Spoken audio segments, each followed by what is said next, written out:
Oh, we are back. Top of the Episode morning. 404. Yeah. Actually, we started recording in the morning because we're like, why are we doing this at night all the time? Well, honestly, I can give you the reason for that. The reason for that is because every time we try to record during the day, a lawn guy comes. That is so true. That They so don't we come at night. we started, but your lawn guy came the other day, so we know we're clear. Yeah, we're pretty good. So a bunch of stuff to get. Let me just get through these real quick. Specialist happy hour is going to be. Oh. I just did a major shift did. in my. That's You did, incredible. and I'm zoomed in, or at least my background is zoomed in really tight. You can't see my nifty graffiti work. That's all right. We can fix that. We can fix it. Well, while I fix my my Zoom. Yeah, we today, the day that we're recording, so it's going to be about 3 days before you actually hear this episode. We dropped the survey bomb onto the hazmat world. So that went out, and we were just talking because we're looking at the live feed come back from this. In the time that we hit start record, Bob, we gained another 5 people who clicked onto the survey because we're watching the survey come in live. So it is so far we're only we are 43 minutes into the survey. We have 45 people who have taken the survey. It is a survey that is based upon trying to figure out what everybody wants for training nowadays. You know, we had COVID happened, the online training has come in, and I think as instructors and as people that both distribute content and create content and teach content, it is super important for us not to assume what everybody wants and to always be on that they call it the bleeding edge of change throughout our community. So we said, you know what? Let's not try to take a guess as to what people want. Let's just freaking ask them. So we did. We threw out the survey. You can find the survey at thehazmatguys.com/survey. Take it. If you do, we would be so super appreciative that you took the time to give us good, honest answers, that we are going to give you a coin. We're going to mail you this poker chip coin, which is super cool. And hold on to it because it's going to be the key to other things in the future. Okay. We won't give too much away. We never give too much away, but just enough to take this coin and hold on to it for conferences and times that we're all going to be gathering, because it's going to be super, super important. And there's going to be more poker chips out there. And this is going to be the first of the poker chips. So this is like the origin story of poker chips. Yep. And you also get the tutorial on the contaminated bunker gear, which I already got 2 emails this morning saying I'm stealing this, and I said that's the point. Yeah, Take it. You're not stealing if we're giving it to you. We're giving it to you. It's free. Take it. Use it. That's the point. Right. Not everything in this world needs to be bought and paid for. No. So thank you for helping us, and in return, we are helping you, and hopefully we'll help you even more with going forward. So now let's help them with a little topic. Yeah, so the topic of today is PPE failure. And if you get the newsletter, and if you don't, I highly recommend the newsletter because there is some really good stuff in the newsletter. But last week's newsletter, which would be August 1st, it came out. Yeah, I think so. Would have had the science clip of the week was talking about this woman who died of dimethyl mercury overdose. And when I came across the video, I was like, wow, we very rarely hear of PPE failures, right? Like, it's not something we hear, we hear use your PPE, but I don't have a lot of knowledge as to when PPE goes wrong. So we figured, you've got mosquitoes over there. I have yellow jackets entering my house in some unknown location. I've sucked up 3 of them today with a vacuum cleaner. So we're inundated with bugs. I guess it was our day at the beach. We're probably all salty. Yeah, it's probably what it is. Yeah, dude, this is a good topic, man. And I was kind of interested when I was starting to read this thing because it's an interesting case study with some real good pullaways. Yeah, it's good. Got good science back. It's got good hazmat information. It's got good medical information. You get a better understanding of dimethyl mercury and organic mercury poisoning, and some crazy ass facts. So yeah. So we're gonna take this boring ass topic of PPE. all right, it's not the most boring thing because it's actually like kind of like the line that keeps you safe. But to be honest with you, it's not so much as the PPE as the failures. I know it's really hard to say that PPE failures. It doesn't happen all that often. No, right? it doesn't. And we've actually had a show about it, right? Our episode, what was it, 134? I think, if I just, randomly sounded like I pulled that out of my ass, that was and amazing. it's not sitting on the screen in front of me. But it's usually anytime there's a failure, it's usually operator error. It is usually operator error, and that's what we kind of get into in that episode 134. And it wasn't that they chose the wrong PPE. It wasn't that they chose a material that the sulfuric acid ate through. It was literally how the PPE was set up structurally. It was the wrong PPE to use. So it is not just a matter of like A, B, or C. Like within B, there's a whole bunch of different categories. Within A, there's a whole bunch of different categories. But what is interesting about this one is what?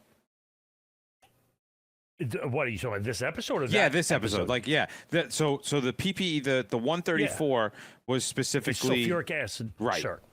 Right. Where one of our cohorts, we're not going to rehash the whole thing, but basically there was a failure, right? And we talked about the proper PPE wasn't selected, and that was a great example of PPE's failure. In fact, I get requests for that freaking picture probably once a week. Yeah, all the time. I want to add it to my training. I'm like, yeah, sure, put it in. Yeah, it's in one of my like quick pictures in my computer because it comes up almost every class. But in this one, we're going to talk about a case study which the right PPE was selected. However, the wrong material was used, and since the wrong material was used, compatibility was not cross-checked, leading to the death of a lab worker. Yeah, it can be really difficult because in our experience, we often kind of go down the path that most chemicals that we come in contact with aren't necessarily going to kill us, right? We often say that to guys that get really worried. It's like, well, wait a second, calm down. Like in the grand scheme of things, like getting a little bit of exposure is not the end of the world. And I know that we don't want to actually think like that, but we do tend to think that the PPE it's going to be large quantities of stuff, right? Like our suit is going to protect us if we get spilled on or splashed on. We never actually think of the 1 or 2 drops because we teach that, especially like our operations level class where we're like, no, guys, it's okay. If somebody's down in that liquid or in that spill, go in your bunker gear, pull them out, go to medal day. You're amazing. You're a hero. Wash yourself off. The bunker gear can physically protect us. You're going to be good, and we just have to remember that it's not always the case. No, and a lot of it is like, okay, that's an emergency situation where the situation dictates the tactic, right? There's people down. What's that? How might dictate? Right. But like if you're intentionally exposing somebody to a high level, that's dangerous. That's not something you would want to do intentionally. But for the most part, I think in generalization of hazmat and chemistry, which is a lot of what we deal in, but outside that generalization, we have a whole group of chemicals that can seriously have fatal or life-changing effects with only a few drops. I right off the top of my head, we did a whole episode on acrolein. That is one that'll put a permanent dent in your fender. Dimethylmercury lands squarely in this category. Yeah. All right. So I don't know why that struck me as funny. A little bit of background on this information on this. So the woman's name, and I am going to probably abort the last name, but it's Karen Wetterhan. Wetterhan. All right. Yeah. So from now on, we'll just refer to her as Karen because, Karen. Not that she's going to complain. You'll find out why at the end. But it's a very sad story, but we need to begin with a little bit of background because quite often when we do case studies, we want to often dissect the case study to figure out if the conclusion that is being drawn is actually the conclusion and it's not from other variables. So a little bit of background is important to understand how specific this actual failure is. So the woman who is Karen, her fate was sealed August 14th, 1996, when she was playing with dimethyl mercury. She was, at the time of the accident, she was a doctor at Dartmouth College. And she wasn't new to like the lab world or the chemical world or the doctorate. She had begun her bachelor's back in 1997, and she got her, I'm sorry, 1970. She had gotten her doctorate in 1975. The dyslexic one shouldn't be reading numbers, okay? And then the time of the accident was August 14th, 1996. So she had tons of experience. Yeah, she was salted. She was all up there. You know, in fact, ironically enough, she not only had experience in the lab, but she was also one of the world's specialists. I got this freaking mosquito. It's like right in front of my face. You got a mosquito. I literally have a yellow jacket up above me, and I'm doing everything I can not to break out the vacuum on air and suck his ass up. I gotta get this guy. he's driving me up the wall. Anyway, so she was a world specialist in toxic metal exposure. So how did she end up getting exposed in the first place? Well, she was using a dye called methyl mercury as a standard internal reference for nuclear magnetic resonance measurements. So, what do they call it? MRIs, right? MRIs, yep. Right. The dimethyl mercury is basically used as a calibration chemical, no different than how we use a calibration gas to make sure that our meters are operating properly. Yeah, and while she was transferring some of the dimethyl mercury, a few drops came out of the pipette, landed on her gloved hand.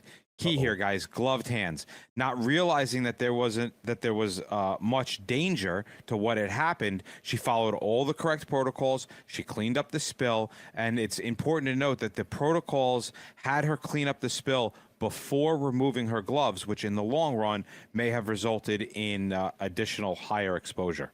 Yeah, and I'll say, just from the lab perspective, labs just buy gloves. And very infrequently do people go, oh, you're like, let me pick the right glove. It's just like, I pick up the box of gloves because this is work. Like, it's just like work. So in the interest of making this really sure that the point is driven home, that this exposure was the result of an improper material used in PPE and not anything else, we're going to stress here a couple of key points. Her colleagues and the community at large all agree that she was following the proper procedures. That's important. Yeah. At the time of the incident, chemical safety in the lab required the use of gloved hands, but they never specified what type of material was to be used. Right. So basically, any type of glove would have turned around and met the standard at the time. And she followed all the other procedures to a T. In fact, John Wynn, who's the head of Dartmouth chemistry department, is quoted as saying that she was and I'll read this specifically because it is a quote. She was taking what any of us would consider prudent and reasonable precautions. She was using a hood to protect herself from fumes, and she was wearing a face shield and latex gloves when she spilt a drop or so of the colorless, highly volatile chemical. We don't think any of us recognized that compound was so penetrating. Yeah. And again, this is 1996. Nitrile really didn't hit the scene until after 9/11. Really? I'm not going to say, yeah, dude, we were using an EMS, regular latex gloves. Like, that was what we were using. Okay. And I'm not going to say this is an absolute fact. I'm just kind of thinking off the top of my head. I don't think nitrile really came out onto the scene until like 2005. At least I didn't see it. Yeah, I don't have any recollection of. I mean, I remember latex, and for some reason, I remember nitrile being in hazmat. But I just now assumed, it's everywhere. Right now, it's everywhere. I just assumed it was for latex allergies that everybody went to nitriles. That's probably an interesting parallel. I don't know. It's but it's interesting. So like, and just for the record, Dartmouth chemistry is pretty freaking good. It's a Ivy League school. It is. How do you know that?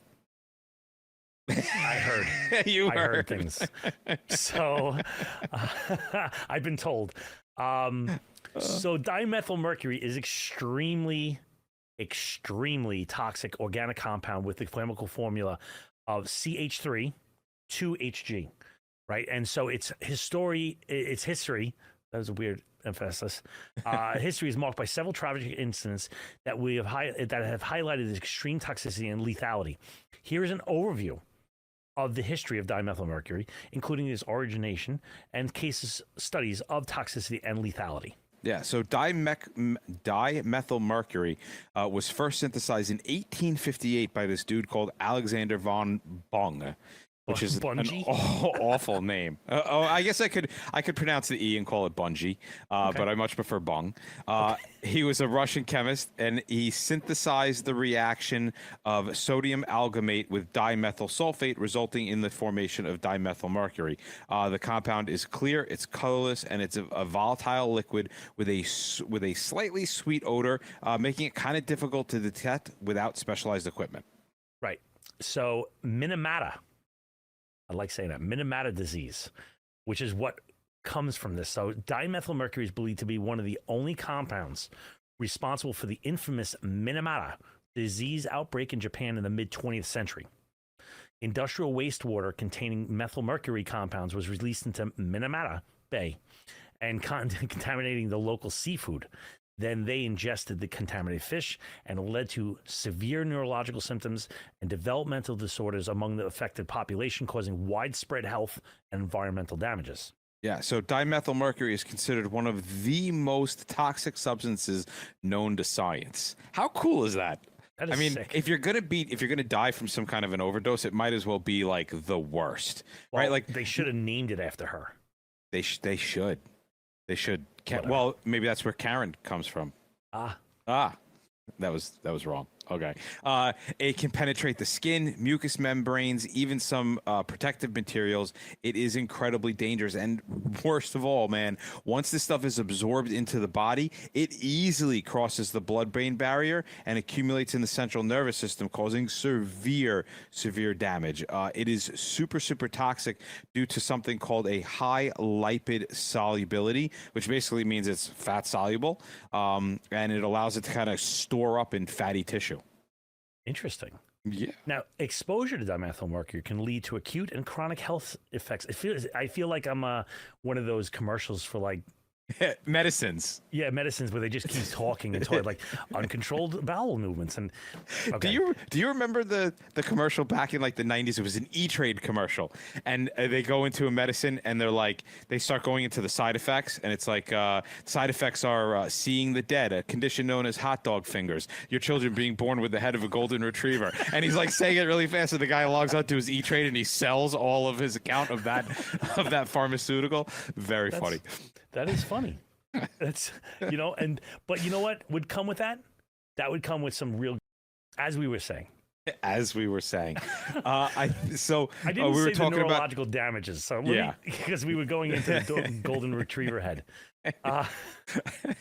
Neurological damages such as symptoms include personality changes. That's not good, man. No. When your personality changes, that is like deep-seated crap. Yeah. Cognitive impairment, tremors, loss of coordination, ultimately coma or death. Yeah, this stuff, when it gets into you before you die, dimethylmercury can cause major damage to your kidneys. It can also go after reproductive cells, right? Prenatal exposure can lead to developmental tissue and birth defects in babies. And long-term, man, the chronic exposure of this stuff in like gradual neurological deterioration over time is what is expected if you're doing small amounts over a long period of time. Now, the lethality. The lethal dose, right? The lethal dose of dimethylmercury is extremely low. Even a full few milliliters or a few drops of the substance can be fatal if absorbed into the body, as seen with the tragic case of Karen Wetterhahn. The exact lethal dose can vary based upon individual factors such as metabolism, overall health. I would wager a guess, probably also body size. But it's basically considered on the order of a few milligrams or less is fatal. Yeah. So what is the pathophysiology of dimethylmercury? Well, first of all, we have to tell you what the hell pathophysiology is, right? So what is the pathophysiology of dimethylmercury? Pathophysiology is literally the study of the pathway of destruction of something. Right. So dimethylmercury can be absorbed through the skin, the respiratory system by inhalation, gastrointestinal tract by ingestion, And once absorbed, it readily and rapidly enters the bloodstream, where it can be distributed throughout the whole body. And due to its high lipid solubility, fats, it can easily pass through cell membranes and distribute into tissues with a particular affinity for the central nervous system. Right. And since we are now at 65 surveys, and this is clearly, our survey is clearly getting into the brains of the people around us. Sorry, I had to throw that in because I'm excited over our survey. Let's talk a little bit about brain accumulation, right? It gets in there. We talked about the high lipid solubility of dimethylmercury, crosses the blood-brain barrier. Once it's there, it has that same nasty effect on the cells, on neurons, right? So it basically destroys the cellular structure, it denatures proteins and enzymes, and it totally disrupts their normal function. I'm just thinking off the top of my head, I know the most toxic chemical in the world is dimethyl cadmium, which is just a weird thing that I remember. Probably really similar. It's right in that same thing. Dimethyl mercury. Mercury is not good for you. I'll just say that in the first place. But cadmium's even worser for you, right? It's less gooder. This is really bad stuff. I'm just reading through this as we're doing this, and I'm like, holy crap, this is bad stuff. Yeah. You got cellular damage.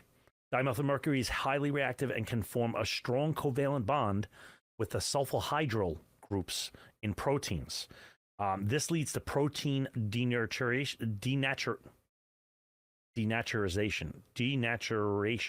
I'm glad I'm not the only one who can't speak today.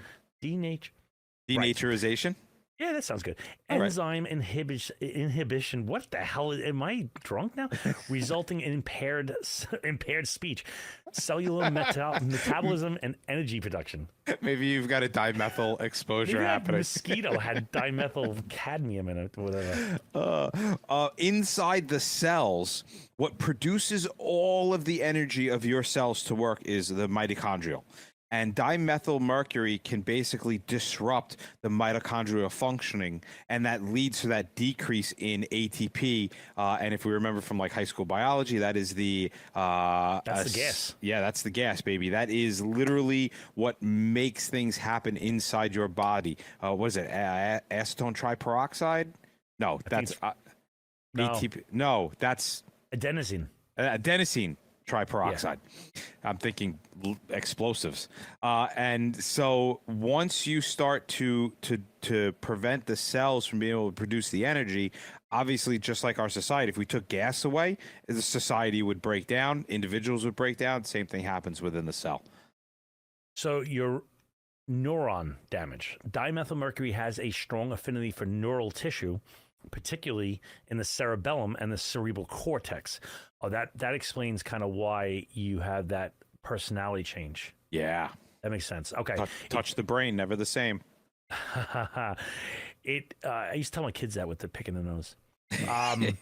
It damages neurons directly, leading to the degeneration and death. And destruction of the neurons in these regions results in the characteristic neurological symptoms associated with the dimethylmercury toxicity, such as the tremors, the loss of coordination, and cognitive impairment.